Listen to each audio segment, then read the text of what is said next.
Like most traders, you say to them, what's your most profitable market? And they've got no idea what's your least profitable because they're just punting and doing what they want, which is the fun bit. And I get that. We all want to be trading. We all want to be pressing buy and sell. We don't want to be looking at data and spreadsheets and stuff. But the most serious, successful traders are the ones who are doing that, doing something different to the majority of people. So it's just a case of journaling. It's just a case of measuring. It's just a case of doing some analysis. Even if it just starts off very basic, it's a case of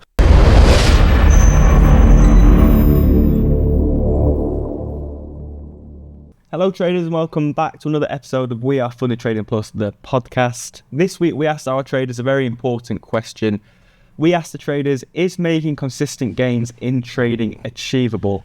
Simon, you've not been very good at guessing these percentages in the latest episodes, so we're going to skip that for now. And just if you could go over what defines consistent gains in trading before we go on to the results. Consistent gains, just consistently making money over time, really, over a long enough time period. People think they're consistent if they make like money for a week. It's like, no, it has to be, over months and years, really. You should have an edge or a system, or at least be able to adapt your edge to be able to make consistent gains in different market conditions at different times of the year, different, strategies that are working for you. So that's what consistency is. Awesome. Well, you'd be glad to hear that 93% of traders said yes, it is very good.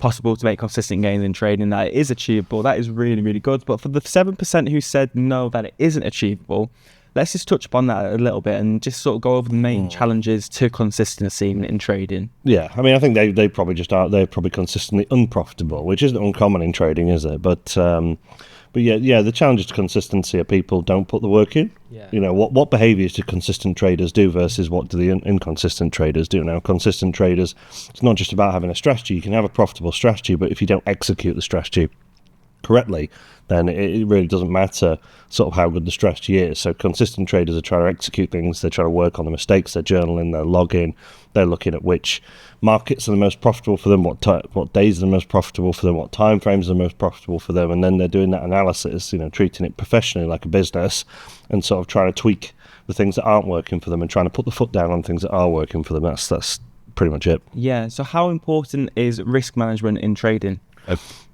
No, risk management is absolutely fundamental. There's the old sort of rule 1, capital reservation, rule 2, see rule 1 type thing, where that's the most, you've got to stay in the game. You've got to keep your account. So there's some people I've spoken to and previously worked with when we did our trading room, and it's like, well, just de-risk, half your position size, quarter your position size. It's like, it will take time, but some people just get so focused on the outcome of like, I want this trade to make $2,000 rather than the process of like, I want this trade just to be as disciplined and as good as possible, and whatever happens. And it's hard to do. It sounds very easy to say, but it's a lot harder to actually execute. Yeah, well, 14 years in the industry. Have you got any success stories of traders who have obviously found that long-term consistency over the years and how they've managed their approach in trading? Yeah, well, with our live trade room, after a couple of years, we had a really core group of like 100 traders who basically stayed with us from beginning to end, and hopefully, I presume most of them were consistently profitable, unless they were very rich and wasting money. But no, we'd have group sessions and share sort of things like that, and you'd see people and they'd hook up to my FX book and things like that, and you'd just see that they could make nice steady gains over the long term because they adopted all the psychological things we were teaching. Yeah, earlier on you said about de-risking sometimes, like there is times to de-risk, go from 1% to 0.5%, 1/4%, whatever. So how powerful is making small consistent gains on a funded account over like a 12-month period? It depends on what people want to do. If they actually want to sustain the account and not keep paying for evaluations, it's the most important thing. But what people confuse risk management with is strategy. The people email say, my strategy is to risk 2%. It's like, well, no, that's not really. Your strategy is more just the technical execution of when to get in and out of the market. Your risk management is strategic, but it sort of sits separately in my mind. It's like you can still do a trade exactly the same way, but just turn it down a little bit. It's just like, on a crappy analogy, playing your guitar the same way, but just turn the amp down a little bit, So people think that when we give risk management guidance, we're asking them to change the way they trade, but not asking just change the way you sort of leverage and risk. Yeah, absolutely. Do you believe that discipline has a role to play? Yeah, it's huge. Yeah, you get tested with discipline probably in trading more than most things. It's so easy just to slip a little bit, and then it just 1 error becomes 2 errors, and revenge trading and everything, and it can happen so quickly. We've all been there, myself included. So how can traders develop a routine to ensure that they're working towards steady, consistent gains? Well, if they're not consistent there at the moment, they just need that process and to look at things analytically. It's like most traders, you say to them, what's your most profitable market? And they've got no idea what's your least profitable because they're just punting and doing what they want, which is the fun bit. And I get that. We all want to be trading. We all want to be pressing buy and sell. We don't want to be looking at data and spreadsheets and stuff. But the most serious successful traders are the ones who are doing that, doing something different to the majority of people. So it's just a case of journaling, it's just a case of measuring, it's just a case of doing some analysis. Even if it just starts off very basic, it's a case of which are my best markets, which are not, or doing a very basic 1, 2, 3, 4 system and marking trades. So 1 would be a disciplined win, 2 would be a disciplined loss, 3 would be an undisciplined win, and 4 would be an undisciplined loss. And then just seeing how many 3s and 4s you get in. I mean, you might need a criteria to do that, but simply it can be, I want you to risk $500, this one was $600, therefore it's an undisciplined loss, if that makes sense. Yeah, of course. Do you think traders swapping and changing their strategies in short periods of time, do you think that has an effect on, obviously, the outcome of results as well? Like, what sample size are you looking for before you start being super analytical with what's gone wrong, what's gone right? I mean, people traditionally will teach sort of like 20, 25, but I like more than that. I think 50. I mean, it depends on what type of trader you are. I mean, if you're a really long-term swing trader, it might take you like 6 months to get 50 trades, whereas if you're a scalper, it might take like a week. So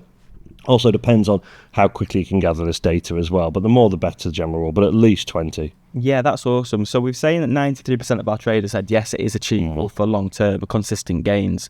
One thing I want to touch on though is losses. Losses are a really big part in affecting traders' like results, because they might have like an 8-trade winning streak, and then after a few losses or multiple losses, then they change the way they trade, they change the way they manage risk. So how do experienced traders handle losses differently to traders who aren't capable of doing that? Well, so consistent traders have their expectations in line with the market, so they know that, they're not trying to trade something that isn't happening. They know that the market will give them losses, and because they've got confidence in their strategies, and their losses are part of taking losses as part of trading, should I say, that they have the confidence to see it through, and because they're not risking stupid amounts, the drawdown's not hurting them too much, so they're not going to butterfly onto another strategy because they've just got confidence in the systems. It might be back tested, it might be something that works for them, and they know that drawdown or losses are a natural part of trading. Yeah, and I think one of the final questions I will ask is, how does emotional control in trading affect the results long term? Yeah, so a lot of trading psychology, and some of the most famous ones, like the Mark Douglas type stuff. I don't like his books, I do like his live webinars. They talk about sort of not feeling emotions and stuff like that, and that's not really how it works. Like someone who's taking a penalty in like a serious and a World Cup final or something, they're still going to feel the pressure. They're able to manage it, and they're able to embrace it and recognise it and go with it. And that's exactly the same as a professional trader. They're not trying to not feel negative emotions or stress or fear. They're just going to be conscious of them, and then they're going to have things in place to manage them. That's really, really good. And then to finish off the episode, what advice would you give to new traders who are really struggling to find that consistency within their trading? I would say at that point of the journey, it's just about developing the trading skills. It's not about making money. So really, if you've got a funded account, particularly one with no time limits, really take your lot sizes down so you can probably get 100 trades out of your valuation account. And then regardless of whether you pass, fail, or it's just going sideways, the amount of information and data and learning you'll get from that will far exceed pretty much anything else. Yeah, awesome. I think that's a really good way to wrap up the episode. Thanks everybody at home for watching, and we'll catch you on the very next episode of We Are From The Trader Plus, the podcast.